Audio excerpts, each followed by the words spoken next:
Today we will discuss the most important topic that will come in different universities in different papers.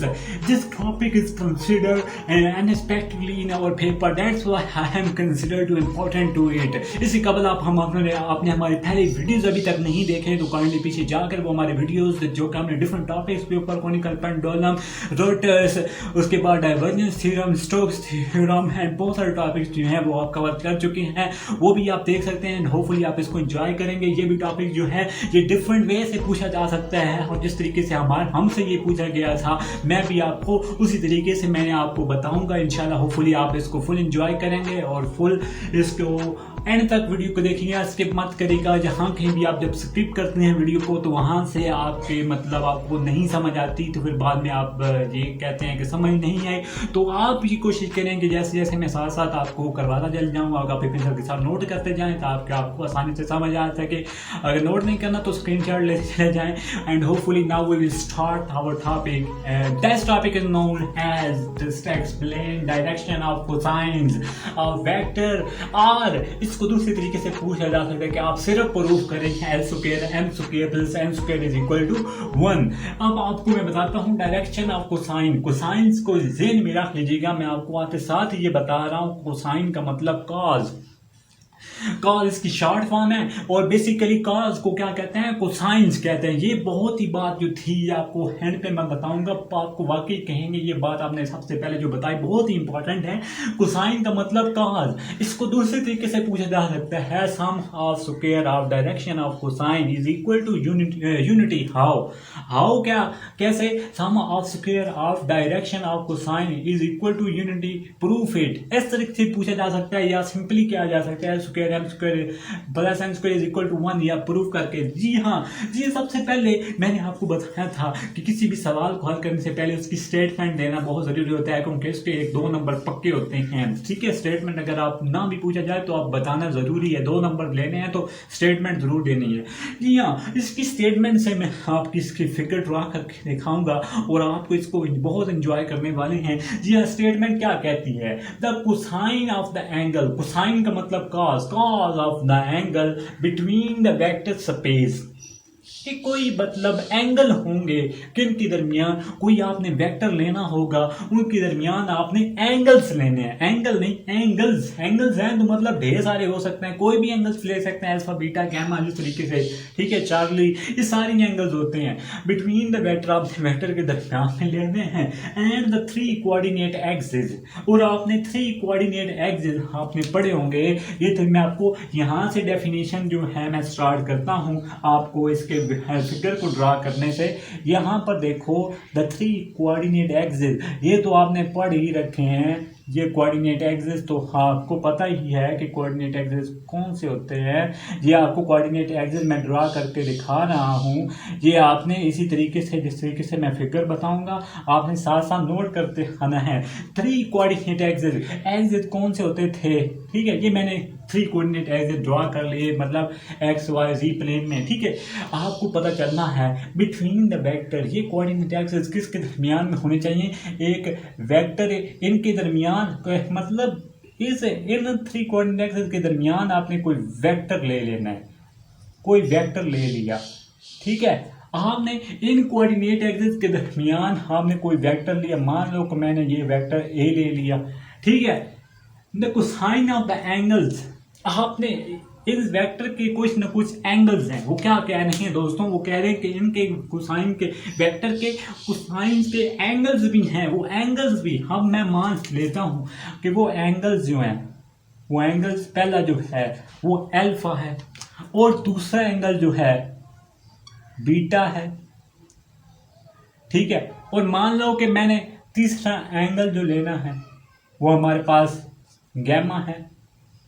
ठीक है, ये हमने कुछ angles भी आपको बताए। तो यहाँ से आपकी डेफिनेशन के साथ दोस्तों आपकी फिगर भी क्लियर हुई खड़ी है। अगर आपको नजर आ रही हो, आपको मैंने फिगर्स भी इसकी डेफिनेशन से बता दी कि फिगर हमने कैसे ड्रा करनी है। तो ये दोस्तों क्लियर हो चुका है। Now let's move to its explanation. आपने इसको अपनी वर्डिंग में किस तरीके से बताना है कि आपने ये जो काम किया है ये कैसे किया है, आपने इसको इंग्लिश में बताना है। कैसे बताना है, consider a vector taken in a coordinate system, ठीक है, consider a vector taken between the coordinate axes, 3 coordinate axes, वो 3 coordinate axes कौन कौन से हैं, x y z, vector taken 3 coordinate axes, जिनका ये axes हैं, ठीक है।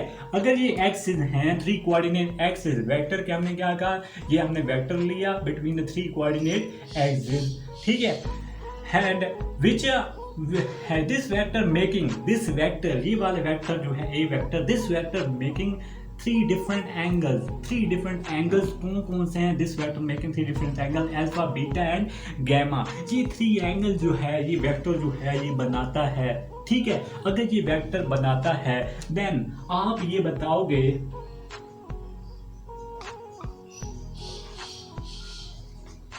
आपने ये बताना है कि ये क्या होगा। इसके बाद अगर ये वेक्टर बनाता है, ये क्या बनाता है, ये वेक्टर मान लो कि क्या बनाते हैं, एंगल बनाता है अल्फा बीटा गैमा, तो अलोंग एक्स एक्सिस, अगर मैं एक्स एक्सिस की तरफ बढ़ूं तो क्या कहता है, एक्स एक्सिस की तरफ मैं बढ़ूं तो ये वेक्टर को आप एक्स के साथ क्या लिख सकते हो, a x i unit vector, x के साथ आई होता है, आई यूनिट वेक्टर होता है, वाई के साथ क्या होता है, ए वाई जे यूनिट वेक्टर, जे यूनिट वेक्टर किसके साथ होता है, वाई के साथ होता है, और ए वाई, अब आप वाई भी होगा तो जी के अलांग लेना है, ए ऑफ जी, इसके साथ कौन सा वेक्टर होता है, के यूनिट वेक्टर। मान लो कि ये हमारे पास इक्वेशन नंबर 1 है, ठीक है। आपको ये पता चला कि आपका वेक्टर जो था वो बेसिक फंक्शन जो है एक्स 3 कोऑर्डिनेट एक्सिस का है, तो एक्स वाई जी तो आएंगे, तो देन यूनिट वेक्टर क्या होगा, तो ये आपको पता है, अगर ए वेक्टर हो, ए वेक्टर अगर आता है तो यूनिट वेक्टर भी तो उसका होता है, यूनिट वेक्टर का आपने फार्मूला तो पढ़ा होगा, then unit vector is, unit vector क्या होगा, आपने फार्मूला पढ़ा हुआ है, a unit vector, a vector over a का मॉड, ये आपने पढ़ा हुआ है, ठीक है। अगर आपने ये फार्मूला पढ़ा हुआ है तो आपको ये पता होना चाहिए। दोस्तों यहाँ तक बातें क्लियर हो गई, आपको ए की वैल्यू पता है, यही ए की वैल्यू आपने इस ए के अंदर पुट करनी है। मैं पुट कर देता हूँ a of x i, a of x i unit vector, a of y j unit vector, a of z k unit vector, division of a का मॉड। याद रख लो कि यहाँ तक आपको बात सारी क्लियर होगी, आपने इसके अंदर पुट किया तो ये यूनिट वेक्टर आ गया। अब आप ये डिवीजन वाला काम जो है ना जी आप कर दें, इनको आप अलग अलग कर दें, सेपरेट कर दें, सेपरेट करने से बड़े फायदे होंगे, ठीक है। आपको पता है ना सेपरेट करने के कितने फायदे होंगे, अभी आपको नजर आ जाएंगे कि अमजद सर ठीक कह रहे थे, ठीक है। यहाँ पर ए unit vector, A Y A mod, ये जे यूनिट वेक्टर, मैं सेपरेट आउट कर रहा हूँ, सेपरेट आउट करने के फायदे आपको आगे नजर आने वाले हैं, और इसी के साथ ये के यूनिट वेक्टर आ चुका है। दोस्तों ये आ चुके हैं हमारे पास दिस, ठीक है, ये ए यूनिट वेक्टर हमारे पास कंप्लीट हो चुका है। अगर ये वेक्टर जो है हमारे पास कंप्लीट हो चुका है तो आगे मैं आपको बताता हूँ, चौका आप जो फंक्शन ले रहे हो, आप फंक्शन किसके हिसाब से ले रहे हो आपको पता होना चाहिए। You are talking about direction of sine, इसका मतलब है इसमें साइन का मल दखल नहीं है, ये बात तो आपको पहले ही पता चल गई। ना तो इसके अंदर टैन का मल दखल है, ना तो टेंजेंट का मल दखल है, ना तो साइन का, साइन कोसाइन गमल दखल है। इसका मतलब है ये अलॉन्ग एक्स एक्सिस जो होगा ये किसको रिप्रेजेंट करेगा, ये कॉस अल्फा। मान लो कि कॉस ये एंगल जो बना रहे हैं, ठीक है, ये हमारे पास मान लो कि ये हमारे पास ए एक्स ओवर ए आई ये कॉस अल्फा है, ठीक है, ए एक्स ओवर ए आई ये कॉस अल्फा है, ठीक है। और ये क्या है, ये हमारे पास कॉस बीटा है, ठीक है। और मान लो कि ये वाला जो है ना ये, ठीक है, और ये मान लो कि ये फंक्शन है ये कॉस गैमा है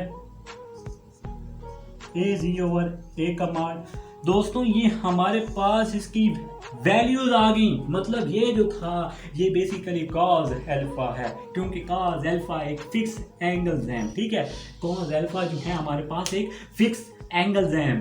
now we will put these values cos alpha cos beta cos gamma. ये जो इक्वेशन आई थी ये 1 थी, तो मान लो कि ये हमारे पास क्वेश्चन नंबर 2 थी। ये वैल्यूज उठा के हमने ये cos alpha cos beta cos gamma को क्वेश्चन नंबर 2 के अंदर पुट करना है। इसके अंदर पुट करने इक्वेशन नंबर 2 के अंदर जब पुट करेंगे ax/a का मान, ये ax/a का मान क्या था, कॉस ऑफ अल्फा आई, और इसी तरह ये ay/a मान का कॉस ऑफ बीटा था। ये हमारे पास j यूनिट वेक्टर, इसी तरह ये वाला कॉस गैमा हो जाएगा, ये हमारे पास k यूनिट वेक्टर आ जाएगा। दोस्तों ये cos alpha cos beta cos gamma show क्या कर रहे हैं, show the direction of cosine. ठीक है, ये क्या शो कर रही है, show the direction of cosine. अगर ये डायरेक्शन ऑफ कोसाइन शो कर रही हैं तो दोस्तों यहाँ पर हमें डायरेक्शन ऑफ कोसाइन को फिक्स करना होगा। कौन सी direction of cosine, cos cos cos alpha beta gamma, और सबको हमने क्या करना होगा, फिक्स करना होगा। लेट सपोज कि हम इनको फिक्स करते हैं, अल्फा को हम फिक्स करते हैं L से, बीटा को हम फिक्स करते हैं M से, और गैमा को हम फिक्स करते हैं N से। तो मैं यहाँ पर ये कहूँगा कि कॉस अल्फा, लेट सपोज हम यहाँ पर फिक्स करने जा रहे हैं, कॉस अल्फा जो है हमने क्या कहा L है, कॉस बीटा मैंने क्या कहा, कॉस बीटा मैंने क्या कहा वो हमारे पास M है, कॉस गैमा हमारे पास N है। इनको हमने फिक्स कर दिया दोस्तों। फिक्स करने के बाद मैं जो इस इक्वेशन नंबर 3 है, मैं सारी वैल्यू हम जो हैं इन वैल्यूज़ को उठाकर इनके अंदर पुट करें। अगर मैं इसको उठाकर इसके अंदर मैं पुट कर दूं, ये L है I यूनिट वेक्टर, ये हमारे पास कॉस बीटा क्या है M है, ये J यूनिट वेक्टर, ये कॉस गैमा क्या है, ये N के यूनिट वेक्टर। ये हमारे पास दोस्तों सारे आ चुके हैं। अगर ये सारे आ चुकी हैं तो उसके बाद क्या होगा, हम क्या करेंगे, हम इस ए यूनिट वेक्टर का अगर हम यहाँ पर ये क्या शो कर रहा है एल एम एन क्या शो कर रही हैं, it's show the direction of cosine जो है ये यहाँ पर ये शो करता है कि ये जो डायरेक्शन ऑफ कोसाइन आया ना, ये क्या आएंगे, ये हमारे पास स्केलर्स आएंगे। अगर ये स्केलर्स आएंगे ना तो मैं इनका मैग्नीट्यूड लूँगा। मैं अब इनका क्या लेने वाला हूँ, मैग्नीट्यूड।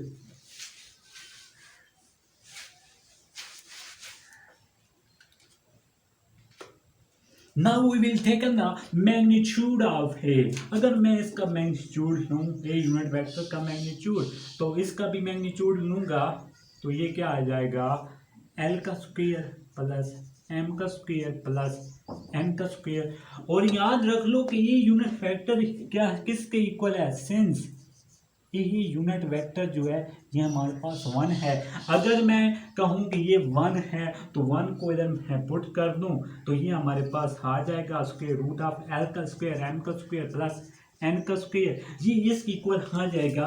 उसके बाद मैंने इस स्क्वायर रूट को ख़त्म करना है, taking square root on both side. Square root हमने क्या कहना है, स्क्वायर रूट को हमने बोथ साइड पे लेना है, ऑन बोथ साइड। अगर मैं इनको बोथ साइड पे स्क्वायर रूट लूँ तो ये स्क्वायर रूट क्या हो जाएगा, ख़त्म हो जाएगा। तो ये क्या हो जाएगा, L स्क्वायर। मैं इसको राइट पे लिखने वाला हूँ, लेफ्ट पे लिख रहा हूँ N के, ये 1 के इक्वल आ गया। ठीक है, अगर मैं इसका स्क्वायर रूट लिया, taking square root on both side, ये तो मेरे पास 1 आया। तो दोस्तों हमने ये प्रूफ के अंदर बताया था कि आपको तो ये प्रूफ करना है। Hence we see that L square M square plus N square is equal to 1। यही चीज़ तो हमको दोस्तों प्रूफ करनी थी।